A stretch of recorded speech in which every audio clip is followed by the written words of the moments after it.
महाराज जी, अगर नाम जप चलता रहे परंतु इस जन्म में परमात्मा की प्राप्ति न हो तो क्या अगले जन्म में वहीं से शुरुआत होती है? ऐसी कल्पना क्यों करते हो? पहली बात तो नकारात्मक कल्पना क्यों करते हो? एक बार जिन नाम लिय हित सो होए अति दीन, ताको संग न छाड़हि प्रभु अपनो कर लीन। ऐसे हमारे करुणा निधान प्रभु का नाम जपे, फिर ये बात आगे के लिए रखे कि पता नहीं इस जन्म में कल्याण होगा कि नहीं, ऐसा सोचे ही क्यों? अच्छा, रही बात, अगर किसी अपराधवश, चूकवश उसका जन्म होता है तो महाभागवत होकर ही जन्म लेगा। जितना उसका भजन है वहीं से उसका भजन प्रारंभ होगा, और वो ऐसी जगह जन्म नहीं लेगा जहां भक्ति का ह्रास हो जाए। ऐसी जगह जन्म लेगा जहां श्री संपन्न और महान परम पवित्र वातावरण, भगवत भक्ति अनुष्ठान की उन्नति जहां से हो, ऐसी जगह भगवान जन्म देते हैं। वो छिन्न भिन्न नहीं हो जाता कि भजन किया और थोड़ा बुरा भाव आ गया, गिर गया, तो अब उसका जन्म होगा फिर वहीं से शुरू करेगा काका गागा। ऐसा नहीं। अगर 1,00,000 नाम जप किया तो ऊपर से शुरू होगा, 1,00,000 के ऊपर से। जैसे महामहिमा में भगवान ऋषभ देव जी के पुत्र भरत जी महाराज भगवान की प्राप्ति के लिए परिवार राज्य सबका त्याग करके गंडकी नदी के पावन तट पर भजन कर रहे हैं। दयावश एक हिरन के बच्चे को बचाया और उसमें ममता हो गई, चूक हो गई। निर्ममो भवति।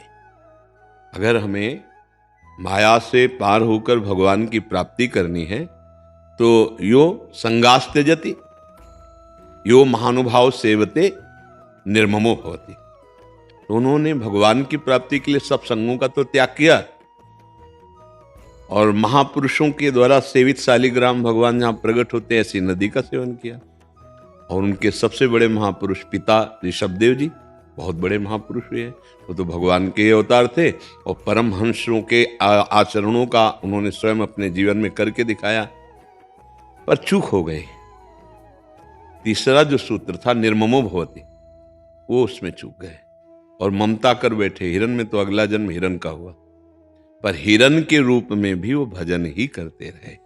अविनाशी भजन का ऐसा प्रभाव कि हिरन के रूप में भजन में जो त्रुटि हुई थी भरत जी के रूप में, वो पूरी कर ली, और अगला जन्म ब्रह्मबोध संपन्न महापुरुष ज्ञान की 5वीं भूमिका में जड़ भरत जी के रूप में प्रकट हुई। वहां कोई साधना नहीं करनी पड़ी।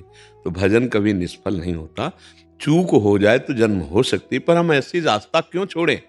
हमें दृढ़ निश्चय करना है। आशा बंधा समुत्कंठा नाम गाने सदा रुचि। ये दृढ़ आशा रखने की इसी जन्म में मुझे भगवत साक्षात्कार होगा, और उत्साह के सहित भगवान का नाम जप करें। हम चिंता क्यों करें इस बात की कि पता नहीं कल्याण हो कि ना हो, अगला जन्म कहां होगा, कैसे होगा? नहीं, भरोसो दृढ़ इन चरणन केरो।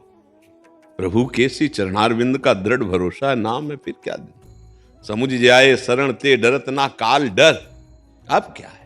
अगर जन्म भी होगा तो आनंद युक्त होगा, और हम भगवान का नाम कीर्तन करेंगे, भजन करेंगे, भगवत भक्तों का संग मिलेगा, क्योंकि हम भगवान का आश्रय लिए।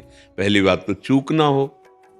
अगर हो भी जाए तो हमारे प्रभु इतने करुणामय हैं कि राहत न प्रभु चित चूक किए की, करत सुरत सहबार ही की। इसका मतलब मुझे इस जन्म में भगवत प्राप्ति पक्की हो जाएगी, ऐसा दृढ़ आशा रखनी चाहिए। आगे भगवान जैसा जाने, पर अपनी आशा में हम नकारात्मक सोच बिल्कुल ना लावें कि हमारा अगला जन्म होगा। हमको तो प्रभु के धाम जाना है, प्रभु की सेवा में जाना है, ऐसा। और फिर भक्तों ने जन्म की परवाह कब की? वो तो कह रहे हैं यत्र यत्र हम जन्म कर्म भी नारके पर में पदे, अथवा चाहे नरक में रखो चाहे परम पद में रखो, पर राधिका रति निकुंज मंडली तत्र तत्र हृदय में विराजताम। हे प्रिया, जो अपनी सखियों के सहित, लालजू के सहित हमारे हृदय में रहो, चाहे मुझे नरक भेज दो चाहे जहाँ परम पद भेज दो, मुझे कोई परवाह नहीं है।